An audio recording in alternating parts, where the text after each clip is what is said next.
today, what we're looking at, if you notice the learning target, it's inequalities, not equations. But the title in our book is exactly the same as yesterday, except they put in the word inequalities instead of equations. So we're going to be looking at inequalities and their solutions that have two variables. So what has two variables that we worked with yesterday? What type of equations? Think about it. It has to have two variables, x and y in it. Y equals mx plus b. So that means that we're going to be looking at equations that, or in this case, inequalities that might look like this. Or you might see them look like this. So they can be in standard or they can be in slope-intercept, right? But they're going to be inequalities and not equations. That means that when we're solving and working with these problems, we're going to have to remember our inequality rules. If we divide or multiply by a negative, what do? We flip the sign. So we've got to keep those in the back of our head. The lesson starts off by giving you like the big picture. Remember yesterday when we tested solutions? We're going to do the same thing. But now we're going to be looking at this inequality right here.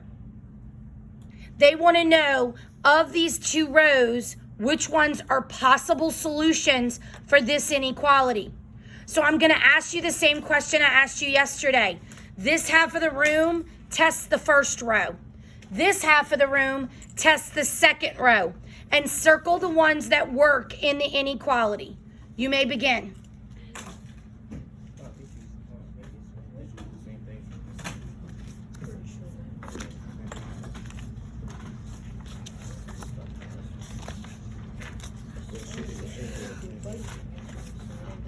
It's not the same answers.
Okay, are we pretty much done? Yes, ma'am.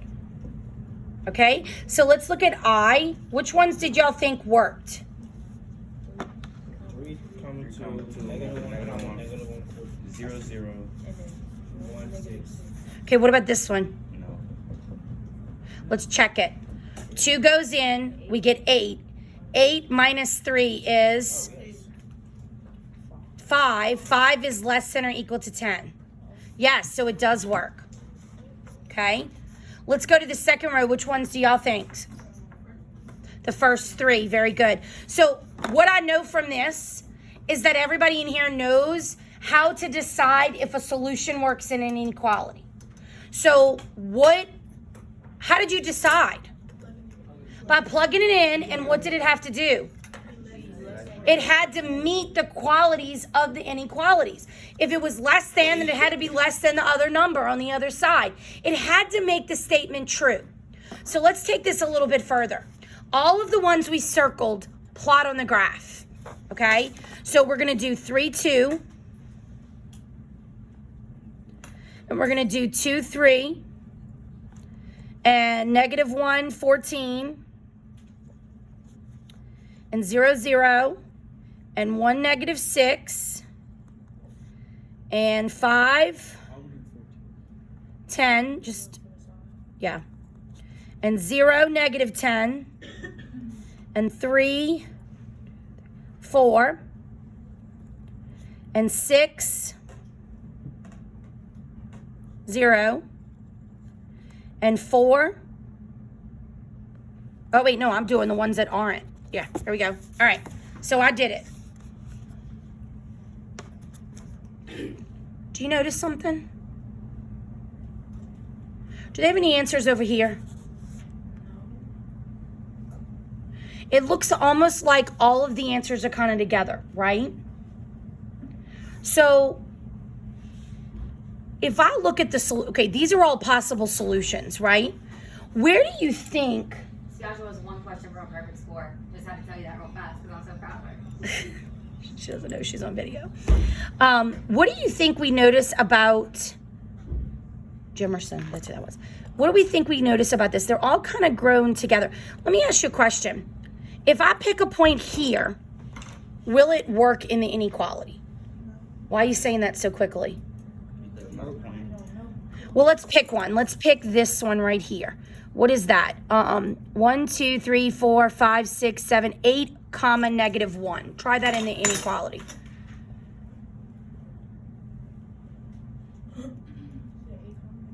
Eight, negative 1. Does that work? No. Okay, so let's try negative 8, 1. Does that work? Yes, it does. So what did we notice about this graph? Could we say that everything over here past these dots will work? Will stuff work over here? If we pick another point, like if we pick 8, comma 1, will that work in the inequality? Try it. No, it doesn't. But if I pick something over here, it'll work. Because it makes it less than. So what we're noticing is that anything past all these dots we just graphed will be a possible solution. Because remember that in inequality, it's more than one answer, right? It's, hey, 6 and everything past it works. So what we've noticed is that with an inequality, it kind of makes a general line for us to follow where we know the answers are. Where do you think we get the line from? The equation, or in this case, inequality, that we graph like an equation. How could we graph this? What do we need to graph? Points. Coordinates. Well, okay, we have coordinates, but how do we graph something that looks like this? Change it to y equals mx plus b. So we're going to use the same strategies that we used to change to y equals mx plus b, but we're going to be careful about that flipping the sign. So let's look at it. So I'm going to move my 4x over, and I'm going to get negative y is less than or equal to negative 4x plus 10. Then I'm going to divide by negative 1. When I do that, what happens? Sign flips, and I get this. So now, can I graph this and make a line here that would be a barrier for all the answers? So think about it. I go negative 10, I go up 4, and over 1. I take my ruler, I draw my line. This one's off, so it's because of how I graphed it. What do you notice? It only goes in to the right side. It makes almost like that barrier piece. This line says, hey, anything on this side could be an answer. But if a point falls on this side, it's not going to work in the inequality. So what we're doing today is we're going to develop rules that are going to allow us to find the solution for anything that is an inequality with two variables, x and y. So turn the page. Go to S125, and you see the first example. The first example is a what? Standard form what? Equation. So obviously when we draw the line, it's just anything on that line is an answer because it's an equation. But was the steps in graphing this the same as what I just did with the inequality? Yes. There are a few key pieces that I'm going to teach you that are slightly different.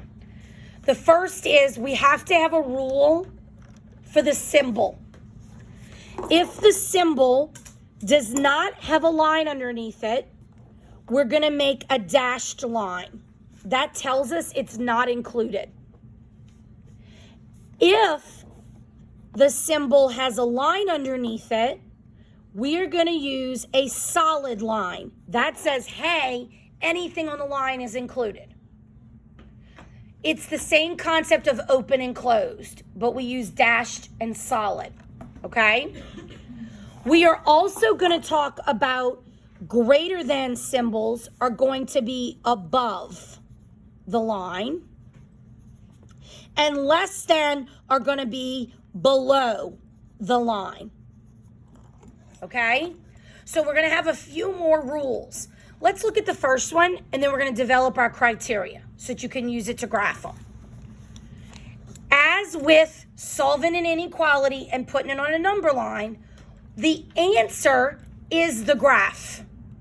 So what we're doing today when we find solutions of inequalities is we're graphing them. But remember, when you graph inequalities, it's a whole bunch of answers, not just one. All right, so look at the first one. What is the first thing we need to notice about this inequality? It's in standard form. So if we're going to do any type of graphing, it needs to be y equals mx plus b first. So we're going to go ahead and we're going to change it. And we're going to get our standard form in y equals mx plus b. I didn't divide or multiply by a negative, so my symbol stayed the same. Now I'm going to go into the graph, and I am going to graph it like normal. So I'm going to find 20 as my y-intercept. Then I'm going to do -1/1 as my slope. So I'm going to go down 1/1. I'm going to estimate as best as I can. I'm going to look at my symbol. Is it solid or dashed? Solid. So I'm going to draw my line all the way across the whole graph. And it's going to be less than, so I have to read it. Less than tells me that it's below the line. Now this is how you're going to show it. I can't just draw one line. I have to show the whole region. So we shade it. So you're going to take kind of the side of your pencil, and this is the way I want you to do it. I don't want you to create another way of shading. I want you to do it my way, and there's a reason for it, and you'll learn that reason tomorrow. You're going to basically start at the top, and you're going to vertically shade right across where it looks almost like a comb, like a hair comb. What does this tell us? This tells us that anything that falls on the line or below in the shading is an answer. Anything above the line is not. These are excellent test questions because what happens is they'll say 3,2. Is that a possible solution? So you'll go in, you'll find 3,2. Yes, it's in the shaded part. Yes, it's a solution. Okay? Let's do the second example. This page is good. It gives you one of every type. So looking at this one, it's not in y equals mx plus b. So I'm going to go ahead and I'm going to subtract my x, and I'm going to get y is less than negative x plus 20.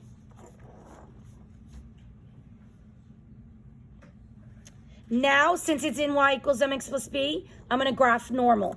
I'm going to go to 20 and plot my y-intercept. I'm going to do -1/1 as my slope. I'm going to look at my symbol. It doesn't have a line, so it is going to be dashed. Let me show you how to do that. The easiest way is to just skip jump when you draw the line. And it looks like this. That's what it's going to look like on your test as well. I read the statement. Y is less than. So that means it's below the line where I put my shading.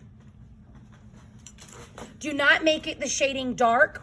Don't do it 4 or 5 times. Just shade it once to show where the answers are.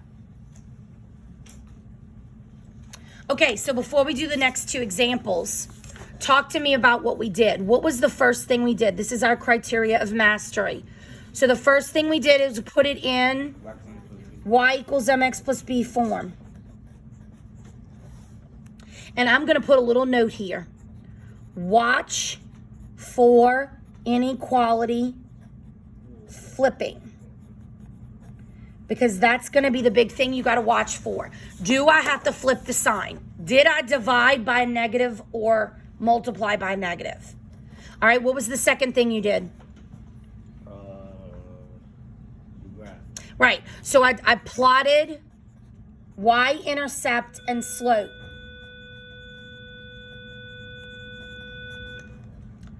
Okay. Then the third thing, We read the problem again. well, you look at the symbol, not read it yet. You look at the symbol and you determine what? If it's solid. Solid or dashed. So the third thing is solid or dashed line. Okay? Then what was the fourth thing? Then we determine if it was greater than the line. Then you read the symbol, and I'm going to say read because that's how you do it. Above or below and shade. Okay, so we know that this is how we solve an inequality now with two variables. Get it into y equals mx plus b, plot the 2 points, shade or solid, and then, solid or dotted, then shade. Okay?